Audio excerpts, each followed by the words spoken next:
Assalamualaikum warahmatullahi wabarakatuh. Perkenalkan, nama saya Nur Puspa Dewi.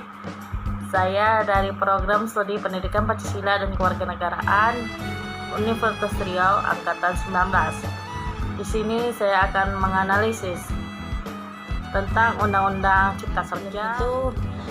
Kita harus tahu apa pengertian dari Omnibus Law.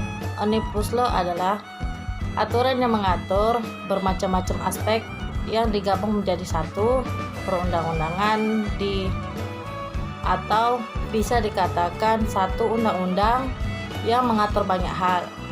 Omnibus Law memiliki 79 undang-undang dan 1244 pasal yang direvisi melalui Omnibus Law. Undang-undang direvisi agar investasi dapat semakin mudah masuk ke Indonesia. Adapun dampak dari Omnibus Law yang merugikan buruh atau pekerja yaitu pertama, terkait upah minimum. Dalam pasal 88C RU berbunyi, gubernur menerapkan upah minimum sebagai jaring pengaman, dan dijelaskan lebih lanjut bahwa upah minimum tersebut merupakan minimum provinsi.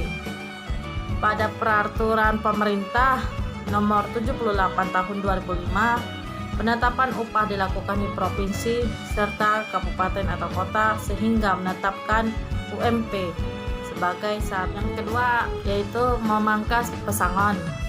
Pemerintah akan memangkas pesangon yang diwajibkan pengusaha jika melakukan PHK atau penghapusan izin atau cuti khusus. RUU Cipta Kerja mengubah ketentuan cuti khusus atau izin yang tercantum dalam Undang-Undang Nomor 13 Tahun 2003 tentang ketenagakerjaan. Yang keempat, outsourcing semakin tidak jelas.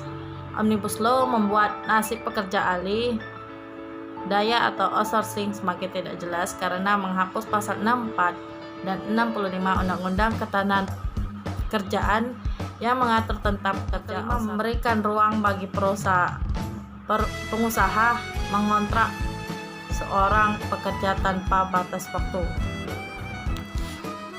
Omnibus Law Cipta Kerja akan memberikan ruang bagi pengusaha mengontrak seseorang pekerja atau buruh tanpa batas waktu.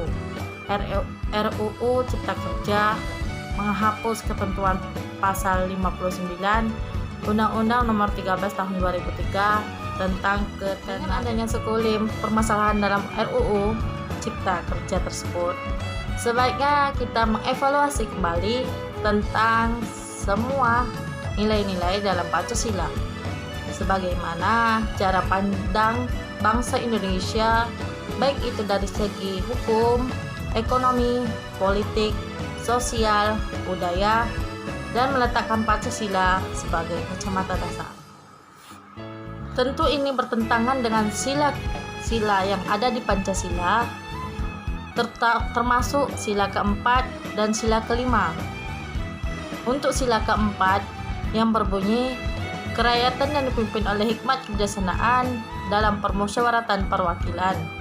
Omnibus Law bertentangan dengan inti dari sila tersebut, yaitu tentang permusyawaratan atau musyawarah, di mana dalam sidang perumusan RUU Cipta Kerja ini, rakyat sebagai perwakilan dari para pekerja-pekerja kelas bawah tidak bisa menyalurkan aspirasi maupun pendapatnya mengenai RUU tersebut.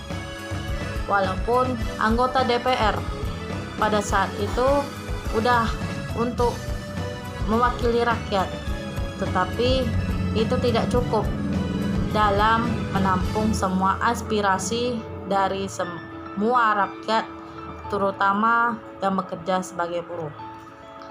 Tentu hal ini sangat bertentangan dengan makna sila keempat, yaitu tentang musyawarah untuk mencapai mufakat. Sila kelima yang berbunyi keadilan sosial bagi seluruh rakyat Indonesia.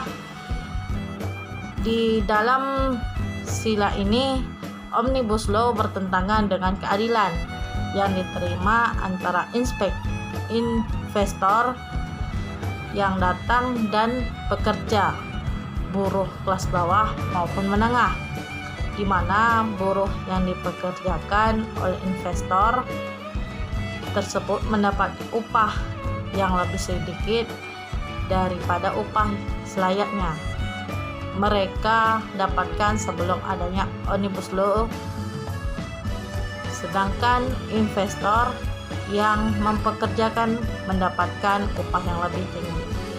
Yang dapat saya sampaikan, lebih kurang saya mohon maaf. Saya akhiri dengan wabillahi taufik walhidayah. Assalamualaikum warahmatullahi wabarakatuh.